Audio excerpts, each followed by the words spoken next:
Parfois, la vie semble injuste. Vous travaillez dur, vous faites tout ce qu'il faut, et pourtant, rien ne change. Vous vous efforcez, vous attendez des résultats, mais vous ne recevez que du silence. Alors vous vous demandez, à quoi bon continuer si rien ne s'améliore? Mais ce que vous ne savez pas, c'est que c'est précisément au moment où vous avez envie d'abandonner que vos racines commencent à se fortifier. Restez jusqu'à la fin, car cette histoire montrera que la constance ne crie pas toujours. Parfois, elle ne fait que murmurer. Continue, tu y es presque. Il y avait une fois, dans un village entouré de montagnes et de champs dorés, un homme appelé Adrien. Il avait 40 ans, les mains durcies par le travail, et un regard fatigué qui, autrefois, brillait d'espoir. Depuis son jeune âge, il rêvait de construire un petit atelier où il enseignerait son métier, sculpter le bois. Mais avec le temps, la vie semblait s'acharner à placer des obstacles sur son chemin. Les pluies ruinaient son travail, les ventes chutaient, et chaque aube semblait identique à la précédente. Chaque matin, il partait avant le soleil, empruntant le même chemin poussiéreux, le cœur plein de volonté, mais les poches vides. Peut-être que demain sera meilleur, se répétait-il, même si ce demain ne semblait jamais arriver. Tout le village le connaissait pour ses efforts, mais aussi pour sa chance fuyante. Une après-midi, alors que le ciel brûlait de teintes orangées, Adrien s'arrêta devant son atelier, à moitié Bois vide. couvraient le sol Les comme des copeaux de témoins bois muets de couvraient sa le lutte. sol comme des témoins muets de sa lutte. Il s'assit devant la porte, observant la fumée des cheminées voisines monter vers le ciel. Tout le monde semblait avancer, sauf lui. Sa femme, Clémence, sortit avec une tasse de thé chaud et la lui offrit en silence. Il n'était pas nécessaire de parler. Tous deux savaient que la fatigue n'était pas seulement physique, c'était cette sensation d'avoir tout donné sans encore voir de fruits. « Peut-être que je ne suis pas fait pour ça, » murmura-t-il en regardant ses mains. « Ou peut-être que tu es plus proche que tu ne l'imagines, » répondit-elle d'une voix douce.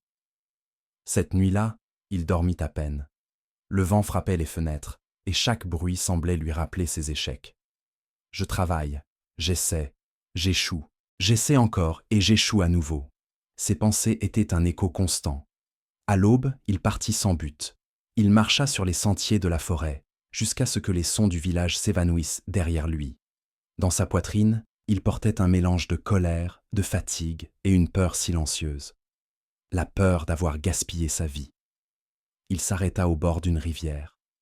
L'eau coulait paisiblement, comme si elle ne connaissait pas la hâte. Adrien lança une pierre et observa les ondes s'étendre lentement. Dans ce reflet, il vit son propre visage fatigué, vaincu, mais avec encore une minuscule étincelle qui refusait de s'éteindre. Soudain, quelque chose le distrait. Au loin, sous un grand arbre, un vieil homme était assis avec un panier de fruits à ses côtés. Il semblait attendre quelque chose ou quelqu'un. Il y avait une telle sérénité dans sa présence qu'elle contrastait avec le tourbillon intérieur d'Adrien. Sans savoir pourquoi, il commença à s'approcher. Le vieillard leva les yeux lorsqu'il vit Adrien arriver. Sa barbe était blanche comme la cendre, et ses yeux profonds semblaient en garder des siècles d'histoire. Il portait une tunique simple, et ses mains étaient pleines de terre, comme quelqu'un qui vit plus près de la nature que des mots. « Bonjour, » dit Adrien, sans trop savoir pourquoi il avait interrompu son chemin. Le vieil homme sourit. « Bonjour, mon fils. Tu sembles fatigué, mais pas du corps, plutôt de l'âme. Assieds-moi à toi. » Adrien obéit. Le vieillard lui offrit un fruit fraîchement coupé, et le silence entre eux s'emplit du murmure de la rivière et du chant lointain des oiseaux. « Comment le savez-vous » demanda Adrien. « Parce que nous en arrivons tout là un jour, » répondit le vieux avec sérénité. Fatigué de donner sans recevoir, d'attendre sans voir. Le vent fit bouger doucement les feuilles de l'arbre sous lequel il se trouvait. Une brise fraîche caressa le visage d'Adrien, et pour la première fois depuis longtemps, il respira sans hâte. « J'ai travaillé toute ma vie, jour et nuit. J'ai fait de mon mieux, mais je n'avance pas. C'est comme si la vie se moquait de moi.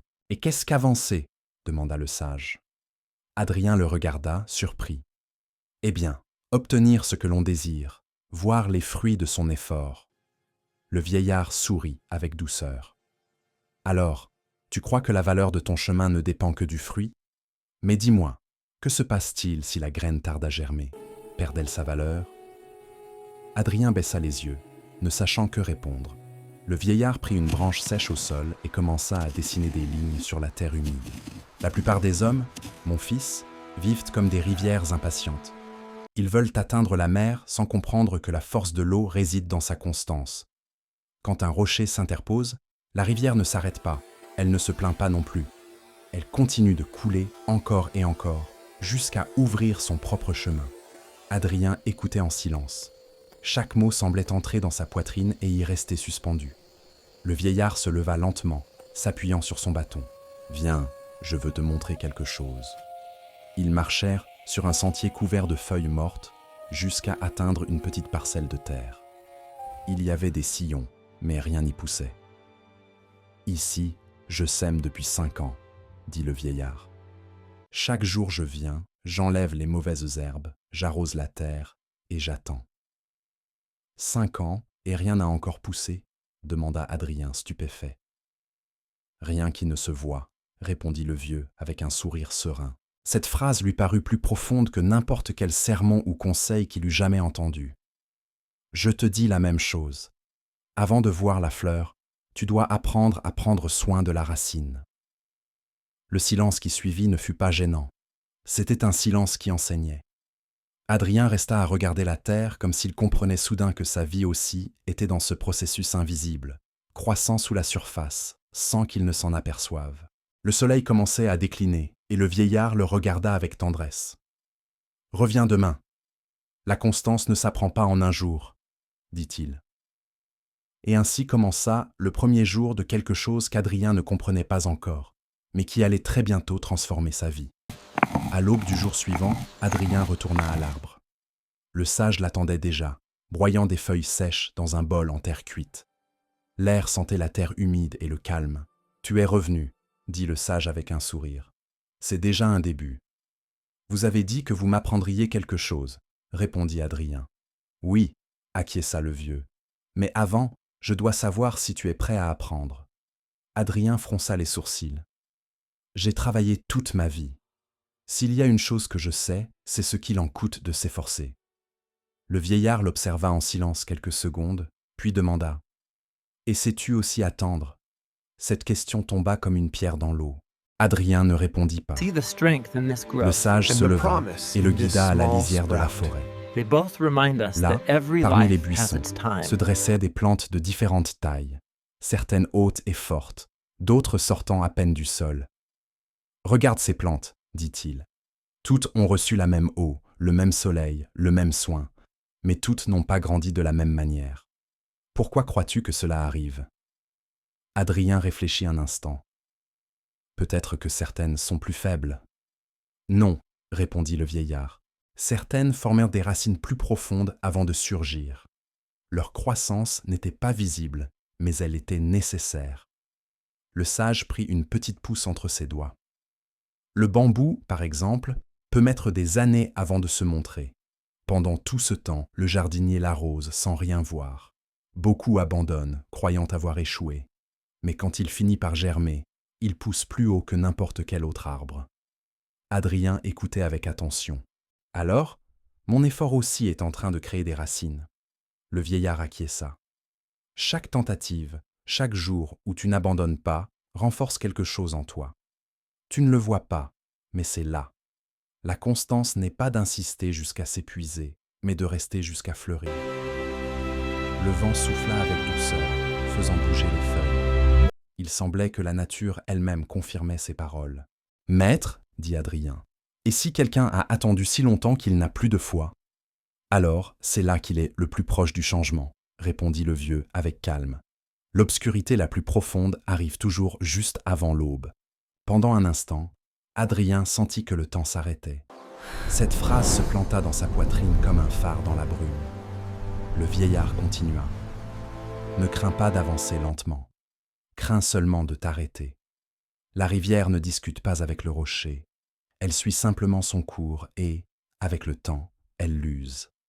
C'est ainsi qu'agit la constance, sans bruit, sans hâte, mais avec un but. » Adrien baissa les yeux, ému.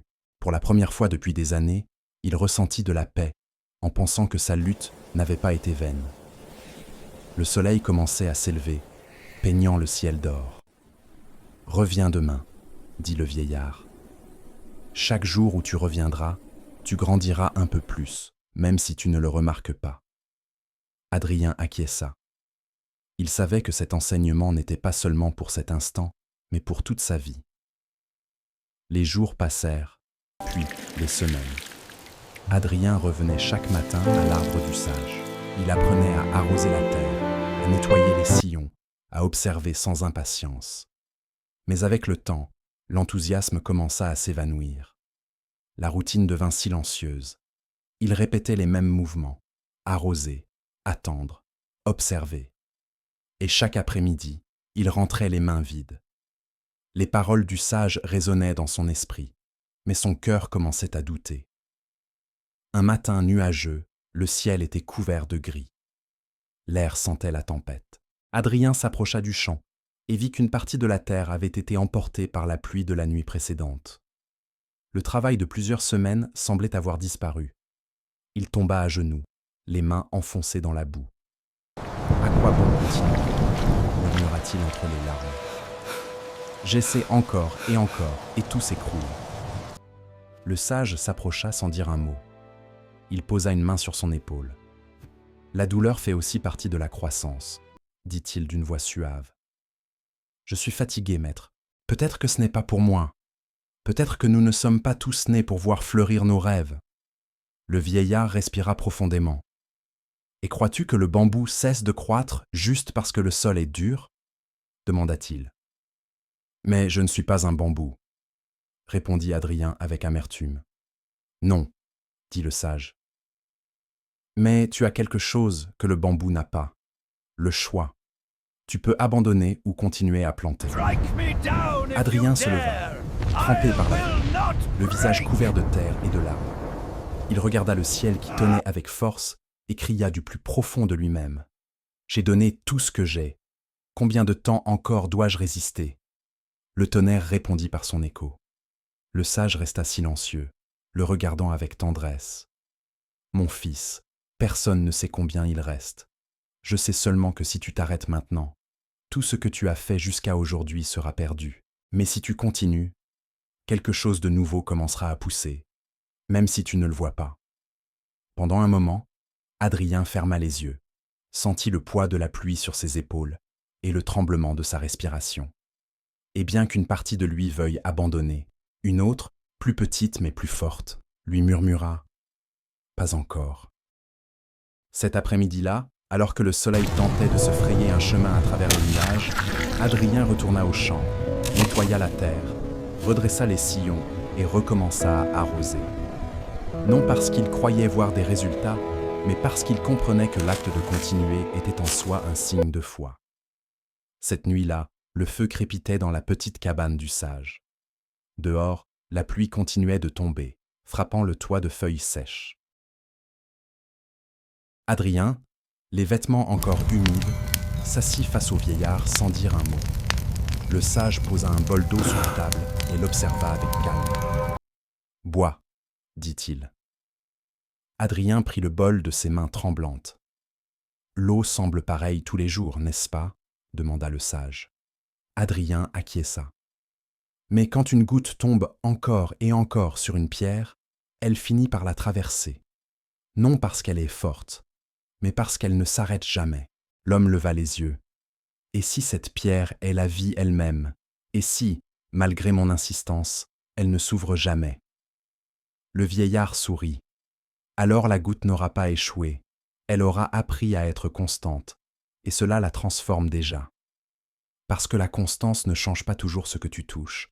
Elle change parfois qui tu es pendant que tu attends. Le feu illuminait le visage du maître, marquant chaque ride comme un chemin d'expérience. « Quand tu étais enfant, te souviens-tu combien de temps tu as mis pour apprendre à marcher ?» continua-t-il.